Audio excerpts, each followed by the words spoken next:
I guess first is give us an assessment of your health diagnosis, how you feel, what you'll be doing about MS now. Well, you know, I hope that if nothing else, I can maybe be a spokesperson for living successfully with MS. There are probably many people that you may know and other people may know that have this condition, but you didn't know they had it because they're living their life successfully with it. And that's what I intend to do, and I'm hoping that I can receive the help from other people, but if I can be of a help to anybody else, I hope to be able to do that. What were some of the symptoms that you may have overlooked that the doctors pointed out to you in your diagnosis that we should be aware of?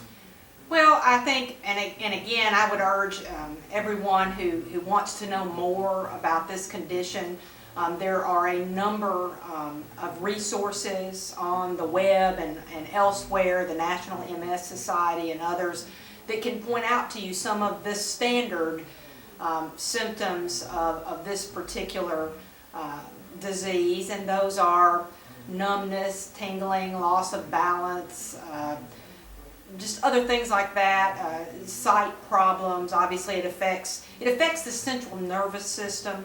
So when it does that, you think about everything that your central nervous system does, including your eyesight through your optic nerve and other things. So it can have some effect on those things.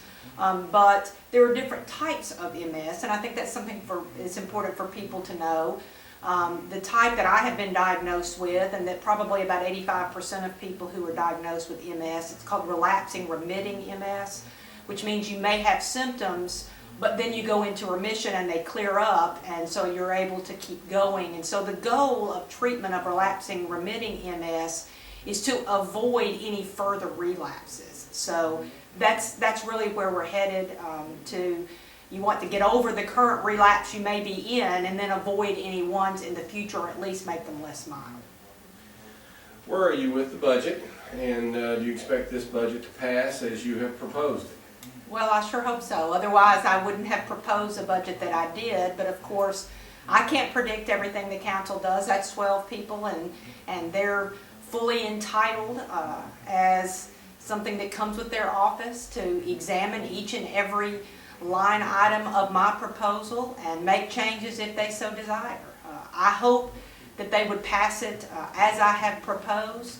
But of course, that's their prerogative, and so we'll have to move forward in that vein. But that's why I've done what I've done.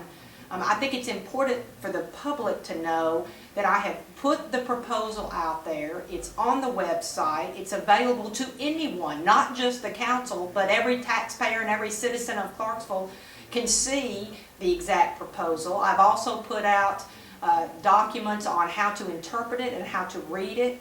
I put out letters that really set forth my position on each and every aspect of this budget, and I hope that people will go to the website, get access to that, and really be able to see for themselves exactly what it is. And I know the council's doing that now because that's why we're having our meetings.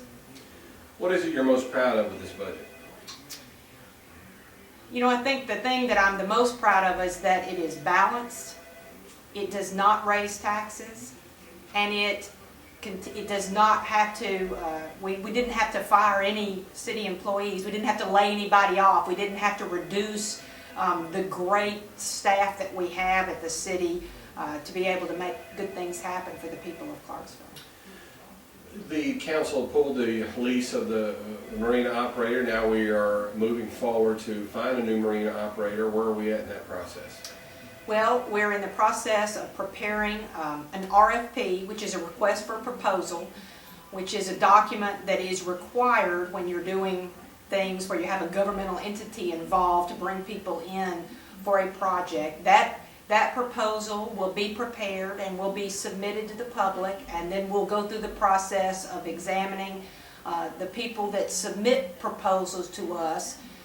Examine those, and then you will select obviously someone else, and we'll bring them in. Now we're very lucky because we're not starting from scratch.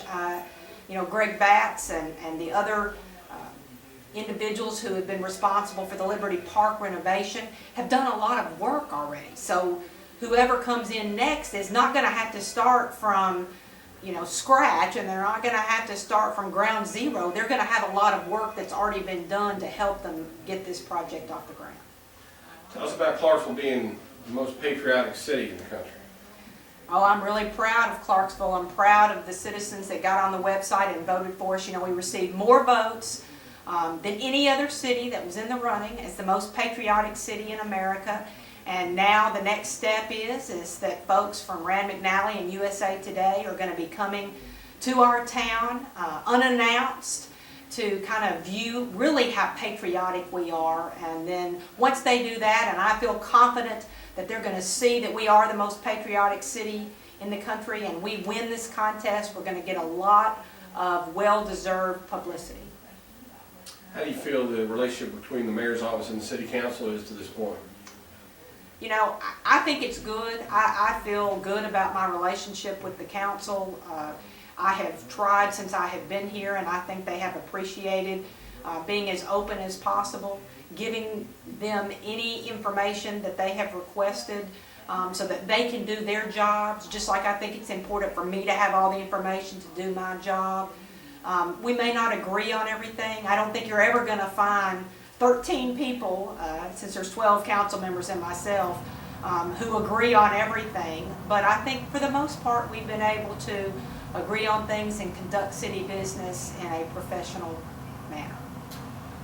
Do you think that your recent diagnosis will affect the way the council works with you or reacts to you or criticizes or supports you? Or do you think the public will take a look at the work you're doing as the mayor any differently because of that? Or would you like to allay any impressions about that being an issue?